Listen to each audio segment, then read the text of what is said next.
যেখানে রহস্য ও ভয়ানক ইতিহাসের সন্ধান হয় সেখানে সবার প্রথম লিস্টেই থাকবে ইলুমিনাতি। ইলুমিনাতি শব্দের অর্থ আলোকিত জগৎ, কিন্তু এই আলোকিত জগতের কর্মকাণ্ড কতটাই ভয়ানক এবং জঘন্য সেটা আপনি কল্পনাতেও ভাবতে পারবেন না। আজকের এই ভিডিওটিতে আমরা জানতে পারবো কবে এবং কখন doctor Yunus, Ronaldo, Mister Beast, Narendra Modi ও ইলন মাস্কের মতো প্রভাবশালীরা ইলুমিনাতির সদস্যপদ লাভ করেছেন এবং ইলুমিনাতির কালো অধ্যায় ও অপকর্ম সম্পর্কে ইন ডিটেলস বুঝতে পারবো। তবে তার আগে জেনে আসি ইলুমিনাতিদের ভয়ানক ক্ষুদ্র একটি ইতিহাস সম্পর্কে। ইলুমিনাতিদের অস্তিত্ব বোঝাতে তারা পিরামিডের মাঝে এক চোখের এই প্রতীকটিকেই ব্যবহার করে থাকে। এটি দেখতে যতটা নয় রহস্যময়, তার থেকে কয়েক গুণ বেশি ভয়ানক। ইসলামী মাইন্ডের অনেকেই মনে করেন এই চোখের এই প্রতীকটি দাজ্জালের প্রতিমূর্তিকেই নির্দেশ করে, আর এই ধারণা সত্যও বটে। কারণ ইলুমিনাতিরা মনে করে সৃষ্টিকর্তা শয়তানকে জান্নাত থেকে বের করে দিয়ে শয়তানের উপর জুলুম করেছেন, কাজেই শয়তানের পক্ষ অবলম্বন করা উচিত, এবং এটি ইলুমিনাতিদের মূল লক্ষ্য। সাম্প্রতি ভাইরাল হওয়া সিমসন কার্টুনে ডাক্তার ইনুসকে দেখানোর কারণে ডাক্তার ইনুসের নামে সোশ্যাল প্ল্যাটফর্মে ইলুমিনাতির সদস্যপদ লাভের একটি গুঞ্জন ছড়িয়েছিল। অনেকেই মনে করেন কার্টুনটিতে এখান থেকে 11 বছর আগে দেখানো হয়েছিল বাংলাদেশের প্রধান উপদেষ্টা হিসেবে 2024 সালে ডাক্তার ইনুসই প্রধানমন্ত্রী হিসেবে পদমর্যাদা লাভ করবেন। এই বিশ্বাস থেকেই অনেকেই ডাক্তার ইনুসকে ইলুমিনাতির একজন অন্যতম সদস্য হিসেবেই গণ্য করে। কিন্তু আসলে এটার সত্যতা একেবারে নগণ্য বা নাই বললেও চলে, কারণ নোবেল পুরস্কার প্রাপ্তি ও অন্যান্য অবদানের কারণে ডাক্তার ইনুসকে অনেক আগে থেকেই একজন ওয়ার্ল্ড উইড জনপ্রিয় ব্যক্তিত্ব হিসেবে স্বীকৃতি দেওয়া হয়েছে। এজন্য সিমসন কার্টুনে ডাক্তার ইনুসকে কয়েক সেকেন্ডের একটি অংশে বক্তব্য দিতে দেখা গিয়েছিল। এটি শুধুমাত্র ছিল তার জন্য একটি সম্মাননা এবং জনপ্রিয় ব্যক্তি হিসেবে কার্টুনের একটি অংশে তার ফুটেজ ধারণ করা। তবে প্রকৃতপক্ষে ডাক্তার ইনুস কখনোই ইলুমিনাতির সদস্য ছিলেন না। এদিকে মিস্টার বিস্টের অধিক ধন সম্পত্তি হয় ইলুমিনাতির একজন ইনভেস্টমেন্ট ম্যানেজার হিসেবে মিস্টার বিস্টকে দায়ী করা হয়েছিল, যদিও এটার সত্যতা বা প্রমাণ মেলেনি। ধারণা করা হয় এটি একটি মিথ্যা তথ্য, যেটি তার হেটার্সরা ছড়িয়েছিল। বর্তমান বিশ্বে ইলুমিনাতি সংগঠনের সাথে জড়িয়ে পড়ার গুঞ্জন রয়েছে জনপ্রিয় ফুটবল প্লেয়ার রোনাল্ডোর ক্ষেত্রেও। তারকা ফুটবলার ক্রিস্টিয়ানো রোনাল্ডো তার বিশাল ভক্তগোষ্ঠীর সামনে ইলুমিনাতির সাইন প্রকাশ করে বলে অভিযোগ আছে। তবে তিনি অনেক দানশীল এবং কিছুটা ইসলামিক মাইন্ডের হয় অনেকেই এটা মেনে নিতে চাচ্ছে না। এছাড়া ইলন মাস্কের বৈজ্ঞানিক অর্জন ও প্রযুক্তিগত অভাবনীয় উদ্ভাবনকে অলৌকিক মনে করে থাকে অনেকেই। এই জন্য তাকে অনেকেই এলিয়েন বলেও সম্বোধন করে। অনেকেই আবার ইলন মাস্ককে ইলুমিনাতির বিশ্ব নিয়ন্ত্রণ এজেন্ডার একজন সদস্য মনে করে থাকেন। সেই সাথে ফেসবুকের প্রতিষ্ঠাতা মার্ক জুকারবার্গের উপরও ইলুমিনাতির সদস্যপদ লাভের অভিযোগ আছে। কিন্তু কোনো এক পর্যায়ে এসে ইলুমিনাতির একটি গোপন নথি প্রকাশ পায়। নথিটির মূল বিষয়বস্তু হলো নাস্তিকতা এবং আত্মহত্যাকে সমর্থন করা। এছাড়া তাদের নথিতে বিভিন্ন ভবিষ্যৎবাণী সম্পর্কে উল্লেখ ছিল, সেটা কিছু প্রতীকের সাহায্যে দেখানো হয়েছিল। তাদের উল্লেখিত কর্মকাণ্ডের একটা অন্যতম কর্মকাণ্ড হচ্ছে সিমসন কার্টুন, যেখানে ডোনাল্ড ট্রাম্পকেও ভবিষ্যৎবাণীর মাধ্যমে দেখানো হয়েছিল। যদিও তাদের করা ভবিষ্যৎবাণী বর্তমানে 50% সত্য বলে প্রমাণিত হয়েছে।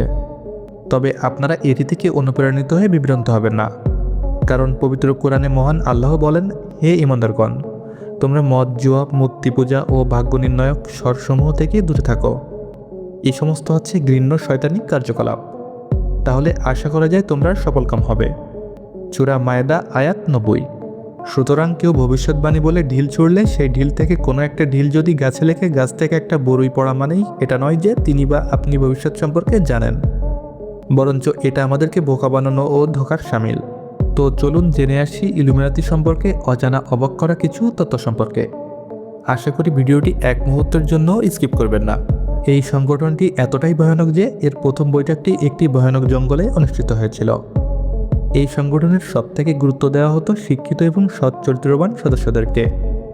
সৎ চরিত্রবান বলতে এখানে বোঝানো হয়েছে যারা অনেক বেশি বিশ্বাসী, কিন্তু সিন্ডিকেট সব জায়গায় রয়ে যায়। কখনো কখনো জ্ঞানের অধিকারী না হওয়া সত্ত্বেও অঢেল সম্পত্তির মালিকরা এই সংগঠনের সদস্যপদ লাভ করত। ইলুমিনাতিরা অনেক বেশি ধূর্ত হয় তাদের যোগাযোগের মাধ্যম হিসেবে ব্যবহার করত একটি প্যাঁচার প্রতিমূর্তিকে। কোনো সদস্যকে ইলুমিনাতিতে যোগ দিতে হলে পূর্ববর্তী সকল সদস্যের সম্মিলিত সম্মতির প্রয়োজন হতো। এজন্য ইলুমিনাতির সকল সদস্য ছিল নিজের সাংগঠনিক কাজে অত্যন্ত বিশ্বাসী এবং খুবই গুপ্ত প্রকৃতির। পুরো পৃথিবী জুড়েই ছড়িয়ে আছে ইলুমিনাতির রহস্যজাল এবং সহিংসতা। তারা এতটাই চতুর হয় যে আমাদের চারপাশে তারা সবসময় তথ্য সংগ্রহ করে চলেছে, কিন্তু আমরা কিছুতেই বুঝতে পারি না। তাদের প্রত্যেকের ছিল রহস্যময় এক একটি ছদ্মনাম। 1776 সাল 1776 সালের 1 মে জার্মানির বাভারিয়াতে অ্যাডাম ভাইসহাউপ কর্তৃক ইলুমিনাতি প্রতিষ্ঠিত হয়। 1784 সালে ইলুমিনাতির সদস্য সংখ্যা হয়েছিল মাত্র 650 জন, যদিও পরবর্তীতে তাদের সদস্য সংখ্যা অনেক বেশি বেড়ে গিয়েছিল। গত 200 বছরে হওয়া পৃথিবীতে যত ধরনের অপকর্ম, দ্বিতীয় বিশ্বযুদ্ধ সহ যাবতীয় যুদ্ধ এবং খারাপ কর্মকাণ্ড ঘটেছে, সবকিছুর মূলে রয়েছে ইলুমিনাতি। এই বিশ্বাস সকলেরই। এই সংগঠনের পদমর্যাদা বাড়ত স্থায়িত্বের ভিত্তিতে, অর্থাৎ আপনি এই সংগঠনে যতদিন কাজ করবেন আপনার পদমর্যাদা ততই বাড়তে থাকবে। এবং সংস্থাটির পূর্ণ সদস্যপদ পেতে গেলে কিছু কঠিন নিয়ম এবং 13টি শর্ত আপনাকে মানতেই হবে, যেটি সব সদস্যের জন্য ছিল বাধ্যতামূলক। কোনো কোনো ক্ষেত্রে এই সংগঠনে 18 থেকে 30 বছরের তরুণদেরকেই বেশি গুরুত্ব দেওয়া হতো। মার্কিন পপ তারকা বিয়ন্সিকে বলা হয় ইলুমিনাতির রানী। আপনি জানলে অবাক হবেন যে ইলুমিনাতিদের সবথেকে বড় সফলতাটা এসেছে মিউজিক এবং ফিল্ম ইন্ডাস্ট্রি থেকে। কারণ এই সংগঠনটার সাথে জড়িয়ে আছে অনেক অনেক পপ তারকা, গায়ক, শিল্পী ও ডিমান্ডেবল অভিনেতারাও।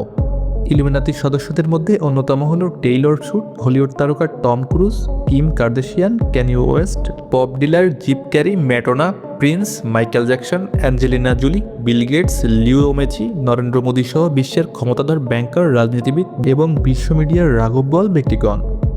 এবং এরাই বিশ্বের রাজনীতি, সংস্কৃতি, অর্থনীতি ও মিডিয়াকে নিয়ন্ত্রণ করে থাকে।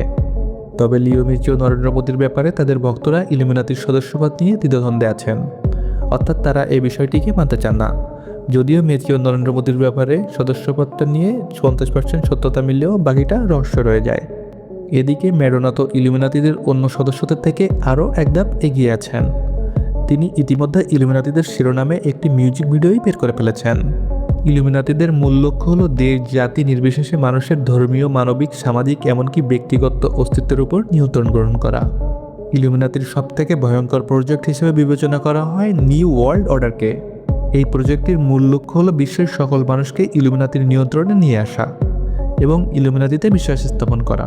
ইলুমিনাতিদের অস্তিত্ব নির্দেশকেই এক চোখের প্রতীকটি আমেরিকার $1 নোটেও দেখা যায়, যেখানে চোখ বা পিরামিডটির নিচে লেখা ছিল all seen eye of God. একই সাথে সেখানে একটি সংকেতও লেখা ছিল MDCCLXXVI, রোমান সংখ্যা, যেটি মূলত 1776। সব থেকে অবাক ব্যাপার হলো ইলুমিনাতিও 1776 সালে প্রতিষ্ঠিত হয়েছিল। এই রহস্যটা পুরো পৃথিবীর মানুষকেই চমকে দেয়। তবে অনেকেই এটি অন্যভাবে ব্যাখ্যা করে। অনেকের ধারণা আমেরিকা 1976 সালে স্বাধীনতা অর্জন করায় দ্য গ্রেট সিলে ব্যাপারটা উল্লেখ করা হয়েছে।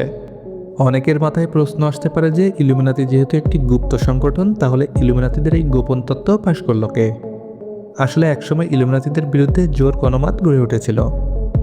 বেভারিয়ার শাসক চার্লস থিডর 1785 সালে ইলুমিনাতিকে নিষিদ্ধ ঘোষণা করে দেয় এবং এর সদস্যদের গ্রেপ্তারের নির্দেশ দেয়। এরপর তাদের গুপ্ত সংগঠন থেকে পাওয়া কিছু নথি সরকারি পদক্ষেপের মাধ্যমে সাধারণ জনগণের সামনে উন্মোচন করা হয়। এজন্য ইলুমিনাতির 30% রহস্য সাধারণ মানুষের কাছে এখন উন্মোচিত, কিন্তু বাকি 70% রহস্য এখনও অজানা রয়েছে। এরপর ইলুমিনাতির কী হয়েছিল সেই তথ্য আজও ইতিহাস আমাদেরকে নিশ্চিত করেনি। তবে অনেক বিশেষজ্ঞ এবং লেখক দাবি করেন ইলুমিনাতিরা এখনও রয়েছে, তবে তারা এখন আরও বেশি শক্তিশালী এবং আরও বেশি গুপ্তভাবে তাদের কার্যক্রম পরিচালনা করছে। এই সংগঠনটির প্রথম নাম ছিল বুন্ডা পেরফেক্টিবিলিস্টেন, তবে নামটি আকর্ষণীয় না হয় পরবর্তীতে সেটি চেঞ্জ করে ইলুমিনাতি দিয়ে রাখা হয়েছিল, কারণ দাজ্জালের অপেক্ষায় প্রতিনিয়তই অপেক্ষার প্রহর গুনছে ইলুমিনাতির সদস্যরা। কারণ দাজ্জালই একমাত্র পুরো পৃথিবীকে একাই শাসন করার ক্ষমতা রাখে বলেই তাদের বিশ্বাস, এবং তাদের সংগঠনের মূলনীতি সারা পৃথিবীকে একটি শাসকের পরিচালনায় শাসন করা এবং সারা পৃথিবীতে একই মুদ্রা, একই ধর্ম চালু করা। এত কিছুর পরেও অনেকের মনে প্রশ্ন রয়ে যায়, আদৌ ইলুমিনাতি কি সত্য নাকি শুধুমাত্র একটা গুজব? অনেক বিশেষজ্ঞ দাবি করেন ইলুমিনাতি নামক এই কাহিনীর পেছনে কোনো স্থির সত্যতা নেই। ইলুমিনাতি হঠাৎ করেই গণমাধ্যম এবং সোশ্যাল মিডিয়া প্ল্যাটফর্মগুলোতে মাঝে মাঝে আলোচনার কেন্দ্রবিন্দুতে চলে আসে। অনেকেই মনে করেন এটি মূলত মিথ্যা এবং অতিরঞ্জিত তথ্যের উপর ভিত্তি করেই হয়ে থাকে, কিন্তু এটি একেবারে নিশ্চিত যে ইলুমিনাতি কোনো একক বা একটি সংগঠন নয় যেটি সাধারণ মানুষের কাছেই পাওয়া যাবে, বরং একটি কল্পনা এবং অবাঞ্ছিত রহস্যের একটি অবিচ্ছেদ্য অংশই হচ্ছে ইলুমিনাতি। আমার প্রত্যেকটি ভিডিওটিতে আপনারা টপিক রিলেটেড যাবতীয় তথ্য ইন ডিটেলস একত্রে পেয়ে থাকবেন, তবে বুঝতে অবোধগম্য তথ্যগুলো আমি সহজ সাবলীলভাবে আপনাদের সামনে তুলে ধরতে সর্বদা চেষ্টা করি। অন্যদিকে অপ্রয়োজনীয় বিকৃত তথ্যগুলোকে স্কিপ করে বোধগম্য রহস্যরোমাঞ্চ তথ্য দিয়েই আমাদের আজকের এই আয়োজন। আশা করি ভিডিওটি দেখে ইলুমিনাতি সম্পর্কে আপনার ধারণা বিস্তৃত হয়েছে। ভিডিওটি ভালো লাগলে আমাদের চ্যানেলটিকে সাবস্ক্রাইব করতে ভুলবেন না, এবং আপনি যদি এমন রহস্য রোমাঞ্চ ইন্টারেস্টিং ভিডিও দেখে ফিল করে থাকেন তাহলে সাবস্ক্রাইব বাটনের পাশে থাকা বেল আইকনটির অল বাটনে প্রেস করে রাখুন। তো দেখা হচ্ছে আগামীতে আমি বাংলাদেশ চ্যানেলের অন্য কোনো সেরা ইউনিক ভিডিওতে। সকলের সুস্থতা কামনা করে ভিডিওটি এই পর্যন্ত শেষ করছি। আশা করি ভালো থাকবেন। আল্লাহ হাফেজ।